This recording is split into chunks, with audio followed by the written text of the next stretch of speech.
The galaxy is vast, but it is not hospitable.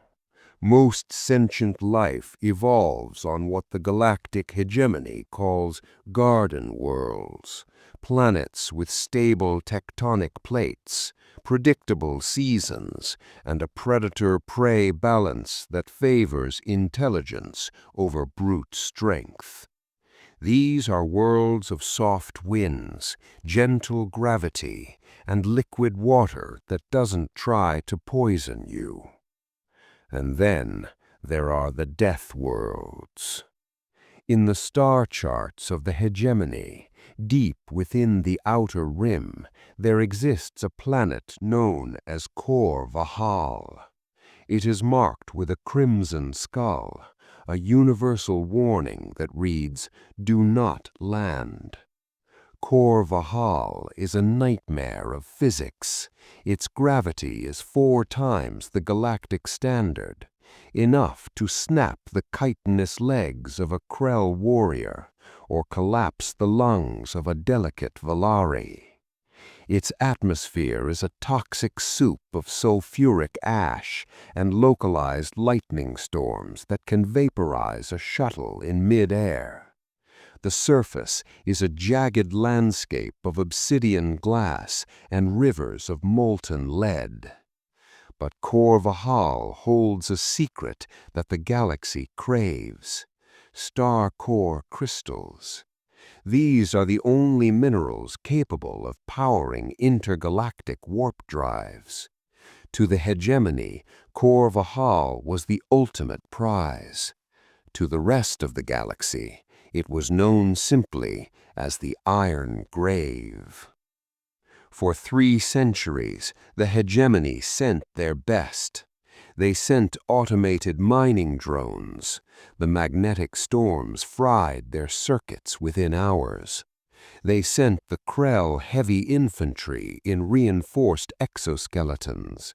The gravity warped their metal frames until they crushed the occupants inside. No species volunteered for Khor-Vahal. To be assigned there was a death sentence. High Overseer Vex, a spindly, 3-eyed official of the hegemony, stood on the observation deck of the orbital station Zenith, looking down at the swirling gray clouds of the planet below. "Another mission lost," Vex hissed, his mandibles clicking in frustration. 10 mining rigs destroyed. 40 workers of the Zal species crushed by a gravity spike. Is there no one in this hollow universe built for such a hell? His assistant trembled, holding a digital slate. "Sir, we have received a response to our open contract. A new species. They call themselves humans."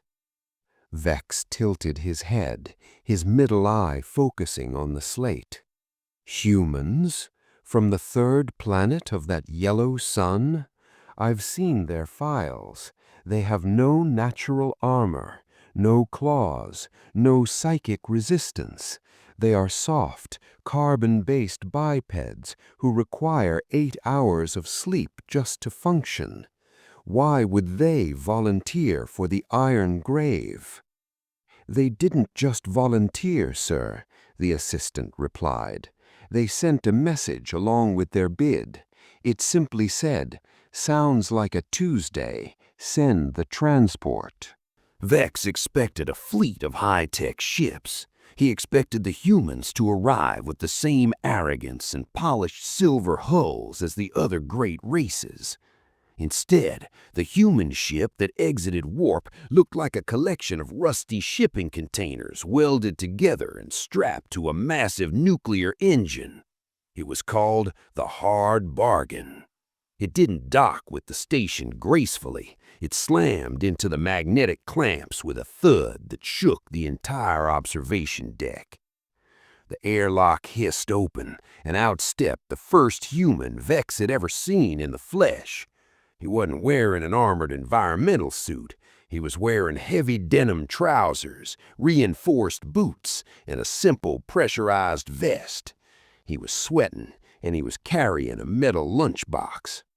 "Overseer Vex?" the man asked, wiping grease from his forehead with a rag. "I'm Miller, head of the 4th Engineering Battalion. We're here for the rocks." Vex stared at him, his 3 eyes wide. You are not wearing a gravity compensator. Do you realize that the moment you step onto the surface of Khor-Vahal, the pressure will liquefy your internal organs?" Miller let out a short, dry laugh. "Friend, I grew up in a place called the Rust Belt. I spent 20 years in deep crust mines back on Earth, where the air is half lead and the heat makes your boots melt. We've been training on high-G centrifuges since we were 10. Just give us the coordinates to the star core vein. We've got a quota to hit." The hegemony officials watched in stunned silence as the humans unloaded their gear. It wasn't elegant. There were no anti-gravity lifters. Instead, they used massive, clanking hydraulic machines, heavy-duty steel cables, and drills that roared with a primitive, mechanical hunger. They laughed, they cursed, and they played loud, rhythmic music, something they called rock and roll, that seemed to vibrate through the station's floor. "They will die," Vex whispered to his staff as the human dropship, a scarred metal brick, descended into the toxic clouds. "The first storm will bury them, and we will be responsible for the extinction of a primitive race." But as the telemetry started coming back, the soft humans did something no one expected. They didn't hide from the gravity, they leaned into it. Their skeletal structures, forged on a planet with its own harsh history of tectonic shifts and predators, didn't snap. Their muscles, built for endurance over millions of years of hunting and gathering, didn't fail. On the surface of the deadliest planet in the galaxy, the humans started to dig. The descent was a descent into madness. Inside the dropship, the humans were being tossed around like dice in a cup. The atmospheric friction turned the hull a glowing cherry red. "Gravity spike in 3, 2, 1. Miller's voice boomed over the internal comms. The ship hit a pocket of hyperdense air. To a Valari pilot, this would have been a heart-stopping moment of terror. To the humans, it was just a bumpy ride. "Woo! Better than the fairgrounds!" someone yelled from the back. The ship slammed into the obsidian plains of Khor-Vahal, skidding for half a mile before coming to a halt at the edge of a sulfuric canyon. Outside, the wind was howling at 400 miles per hour. Lightning, thick as tree trunks, struck the ground every few seconds, turning the glass sand into molten pools. Miller was the first one out. The moment his boots hit the ground, he felt the planet's weight trying to drive him into the soil. Every breath was a struggle. Every step felt like he was carrying a small car on his shoulders. But he stood. He looked at the jagged horizon and spat.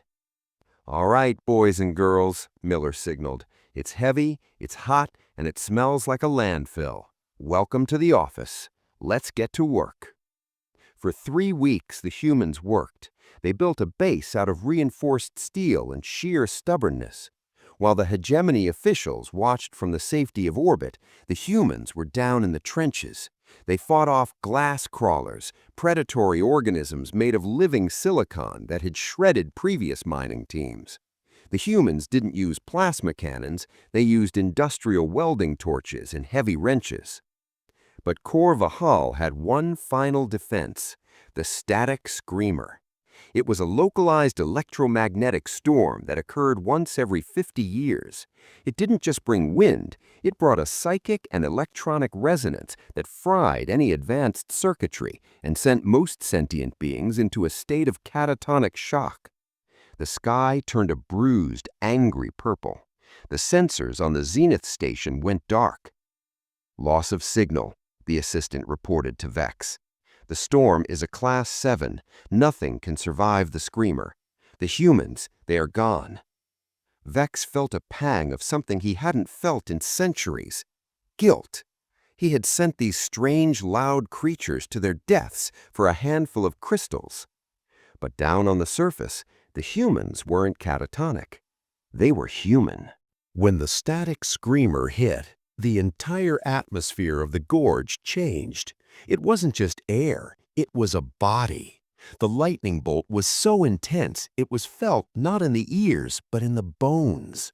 On orbital station Zenith, Vex and his team discovered that all their sensors had blacked out. "Signal lost," the science officer said coldly. "No carbon-based life form could survive under that kind of pressure and electromagnetic noise. Their base, their hope, all gone." But down below, on Obsidian Plaza, Miller and his team refused to give up. When their digital system failed, humans did what they had been doing for thousands of years. They resorted to the manual route. "Ropes!" Miller yelled, his throat clenching. "Everyone, cling to each other. If you fly in this air, you'll fall straight into the mouth of death." Humans, who had been soft to the aliens, now seemed like a different creature. When gravity pressed them down, they dug their feet into the ground. When their high-tech tools failed, they resorted to their hands and old-fashioned levers.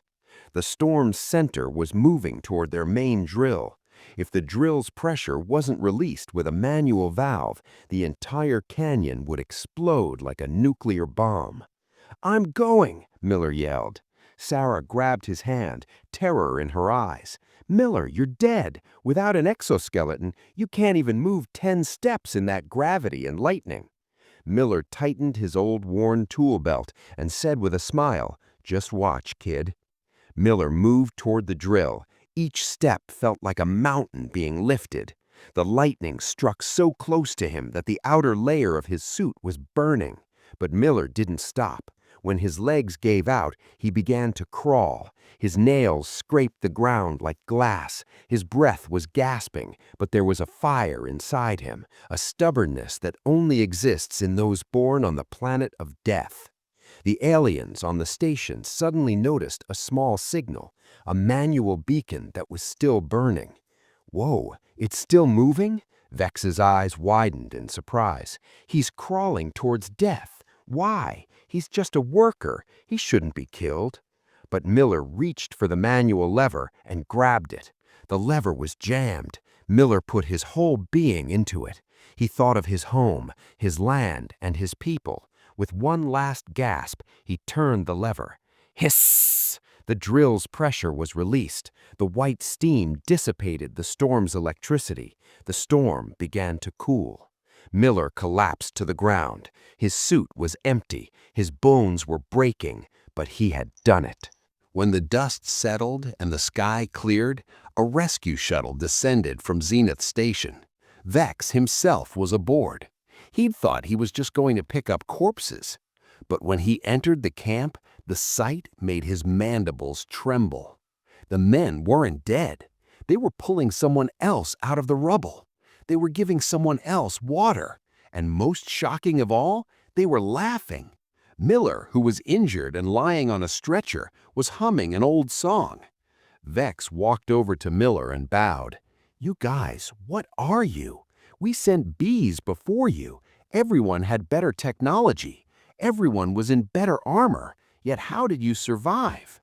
Miller took a deep breath and looked at Vex.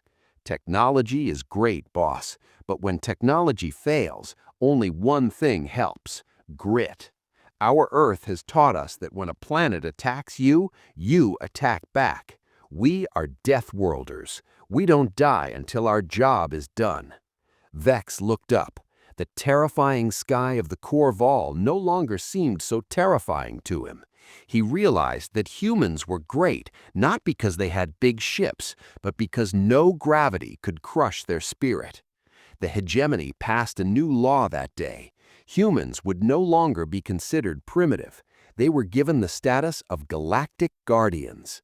Wherever a planet was so harsh that no one could go there, humans would enter with a smile. The horrors remained the same today: harsh, toxic, and heavy.